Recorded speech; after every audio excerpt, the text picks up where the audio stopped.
Hi friends, ఈరోజు వీడియోలో మనకు ఎంతో రుచికరమైన నేతి బొబ్బట్లు ఏ విధంగా తయారు చేయాలో ఈరోజు వీడియో చూద్దాం. చాలా టేస్టీగా ఉంటాయి నేతి బొబ్బట్లు. దీనికి కావాల్సింది ఫస్ట్ కుక్కర్ తీసుకొని అందులో ఒక కప్పు వచ్చేసి మనకు శనగపప్పు వేసుకొని దాన్ని శుభ్రంగా కడుక్కొని వాటర్ పంపేసుకొని మరికొన్ని వాటర్ పోసుకొని గ్యాస్ మీద పెట్టేసుకొని ఒక 3 విజిల్స్ వచ్చే వరకు దీన్ని ఉడకనివ్వాలి. ఇలా ఉడికిన మిశ్రమాన్ని మనము మిక్సీ జార్లో వేసుకొని మెత్తగా గ్రైండ్ చేసుకోవాలి. ఇలా గ్రైండ్ చేసుకున్న తర్వాత మనం గ్యాస్ మీద ఒక ప్యాన్ పెట్టేసుకొని ఒక 2 టేబుల్ స్పూన్ నెయ్యి వేసుకొని మనము ఒక కప్పు వచ్చేసి బెల్లాన్ని తీసుకొని ఇందులో బెల్లం వేసుకొని దీన్ని బెల్లాన్ని కరగనివ్వాలి. గ్యాస్ అనేది లో ఫ్లేమ్లో పెట్టేసుకొని కరగనివ్వాలి. బెల్లం ఎందుకంటే మాడుతుంది కాబట్టి మనకు లో ఫ్లేమ్లో పెట్టేసుకొని మనం కలుపుతూ ఉండాలి. ఇలా బెల్లము కరిగిన తర్వాత మనము తీసుకున్న శనగపప్పు మిశ్రమం ఉంది కదా, అది అందులో వేసుకొని కలుపుకోవాలి. ఎక్కడ ఉండలు లేకుండా కలుపుతూనే ఉండాలి. మనకు పిండి మిశ్రమం కాబట్టి మనకు కలపకుంటే మాడుతుంది కాబట్టి మనం కలుపుతూనే ఉండాలి దగ్గరికి వచ్చే వరకు. ఇలా దగ్గరకు వచ్చిన తర్వాత మరికొద్దిగా నెయ్యి వేసుకొని మరొకసారి కలుపుకోవాలి. మనకు నెయ్యి ఎక్కువ వేసుకున్న నేతి బొబ్బట్లు కాబట్టి మనకు నెయ్యి ఎక్కువ వేసుకుంటేనే చాలా టేస్టీగా ఉంటాయి నేతి బొబ్బట్లు అనేవి. తర్వాత కొద్దిగా విలాచి పౌడర్ వేసుకొని మనకు మరికొద్దిసేపు ఉడకనివ్వాలి. అంటే కొద్దిగా దగ్గరకు వచ్చే వరకు. ఈ విధంగా దగ్గరకు వచ్చిన తర్వాత దీన్ని వేరొక ప్లేట్లోకి తీసుకొని చల్లారనివ్వాలి. ఇలా చల్లారిన తర్వాతనే మనకు రౌండ్గా ఉండలాగా వస్తాయి. తర్వాత మనకు గోధుమ పిండి అయినా మైదా పిండి అయినా తీసుకొని ఇట్లా పిండి కలుపుకొని ఇట్లా చపాతీలా రౌండ్గా మనము చేసుకోవాలి. ఈ విధంగా ఇలా రౌండ్గా చేసుకున్న తర్వాత అదేవిధంగా పప్పు మిశ్రమాన్ని కూడా రౌండ్గా చేసుకోవాలి. ఇలా రౌండ్గా చేసుకొని పక్కన పెట్టేసుకోవాలి.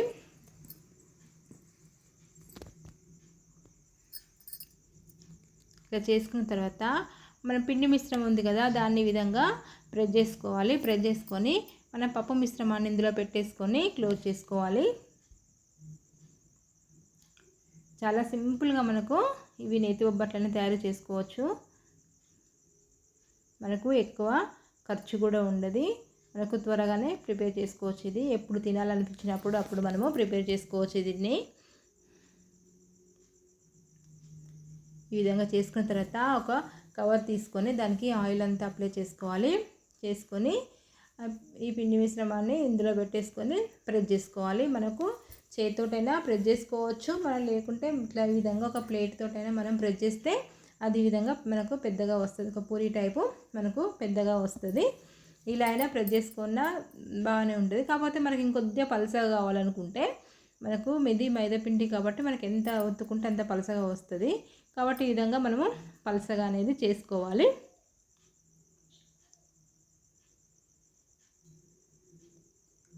ఇలా చేసుకున్న తర్వాత గ్యాస్ మీద ఒక పెనం పెట్టేసుకోవాలి.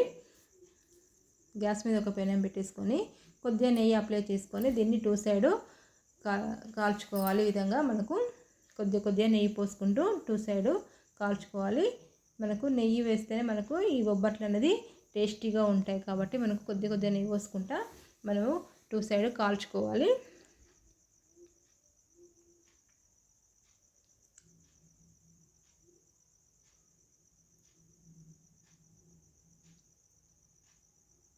ఈ విధంగా కాల్చుకోవాలి. ఈ విధంగా కాల్చిన దాన్ని వేరొక ప్లేట్లోకి తీసుకోవాలి.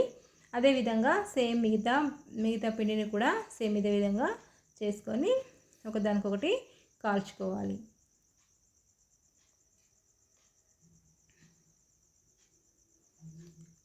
ఇలా చేసుకుంటే ఎంతో టేస్టీగా ఉంటాయి.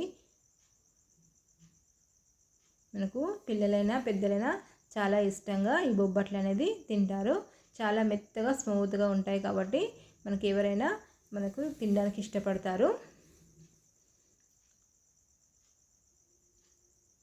ఇంతే సింపుల్గా మనం ఇంట్లోనే త్వరగా ప్రిపేర్ చేసుకోవచ్చు. ఈ వీడియో మీకు నచ్చినట్లయితే లైక్ చేయండి, షేర్ చేయండి, సబ్స్క్రైబ్ చేయండి. మరిన్ని వీడియోస్ కోసం పక్కన బెల్ ఐకాన్ని క్లిక్ చేయండి. Thank you for watching.